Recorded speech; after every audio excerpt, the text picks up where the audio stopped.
Good morning, friends, and welcome to Wake Up in the Word for a Thursday. Thanks for joining me today. We're having a great run through the Ten Commandments and looking at how we live in a culture today that not only does not respect them, but almost encourages you to violate them. Hey, grab a good cup of coffee. Let's get to the very last commandment, one that we really don't talk about a lot, I think because of how badly we violate this one left and right. We're going to Exodus chapter 20 and verse number 17. It's a commandment which basically states, you shall not covet anything that belongs to your neighbor. The word covet is just not one that is well recognized today. We don't even talk about what it means. What is covetousness and what does the word covet mean? I believe if you were to ask that question of a lot of the youngest generation today, they'd be scratching their head as to how to define it. In the publication that we've been reading from the Family Research Council that talks about the Ten Commandments and their effect on American society, it's interesting to read some of the ways they lay this commandment across the what I'd call the antonym, the opposite of what this commandment is, because one of the ways you can often define a word is by saying, well, what's that? What's the opposite of that? What's the opposite of to covet or covetousness? So listen to what he says. This commandment is actually about contentment. Contentment, that's right. God is our provider. He can be trusted to give us what we truly need. Consequently, we must have faith in God's providence regardless of our situation. It was the Apostle Paul who said, I've learned to be content whatever the circumstances. Now, covetousness is the opposite of contentment. It is the sinful desire to possess what God has chosen to give to someone else, or I should say what they've worked very hard for. We haven't worked for it, but we want it anyhow. Well, President John Adams listed avarice or covetousness as one of the most dangerous enemies of the common good. He said avarice, ambition, revenge, or gallantry would break the strongest cords of our Constitution as a whale goes through a net. It's an interesting analogy. One of the founders, Noah Webster, famous for the dictionary that bears his name, cited Exodus 18:21 when he declared that scriptures direct that rulers should be men who rule in the fear of God, able men, such as that fear God, men of truth, hating covetousness. Yeah. The 10th commandment requires that we accept God's providence contently. Now, when Noah Webster said that folks who rule that serve the greater good of the public should hate covetousness, it was evident in many of the founding fathers who gave themselves so completely that they died broke, okay? What we have today is something very unusual, though. We have a class of people who, when they enter public service, may not have the amount of money that would put them in that top 1%. They may not be automatically rich, but yet they leave office very rich, even though their salaries would not reflect that kind of income.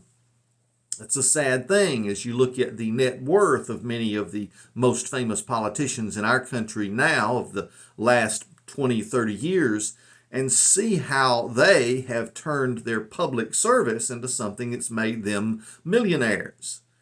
Well, what do you think about this? Are they good examples for us about trying to give of yourself so that you'll have as much as possible?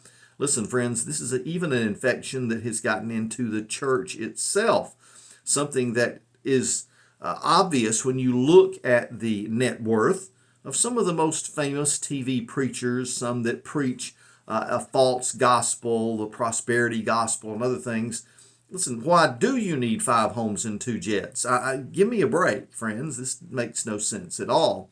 When I entered the ministry, I didn't enter it to get rich, and that prophecy has come full circle. Yes, it has not happened. But that's the way I think most folks who give themselves as missionaries or ministers or something else, they don't expect anything except for God to meet their needs, their daily bread. Well, when you get into this commandment, It's all about not lusting after that which someone else has. In fact, if you look at this commandment in most any of the versions, you're not going to get any word most of the time besides covet. You might get the word desire. Don't desire what someone else has. The NLT says you must not covet your neighbor's house. You must not covet your neighbor's wife, male or female servant, ox or donkey, or anything else that belongs to your neighbor. What happens when we don't pay attention to this commandment? When we let this desire for what everybody else has get a hold of our society, well, all of a sudden it wrecks it, because now the people you have any kind of engagement with in public are looking at you almost as as someone to cheat. Okay, do what I can to get something away from them and put it in my pocket. It's the kind of thing that wrecks a society. Now, Jesus made it plain that this kind of lust coming from your heart is so bad that you've really broken commandments when you let it take over your mind. Remember, the Bible talks constantly about the things that you should think right here, that you should guard your heart. Because why? All sin begins in the heart. It begins in the mind, shall we say.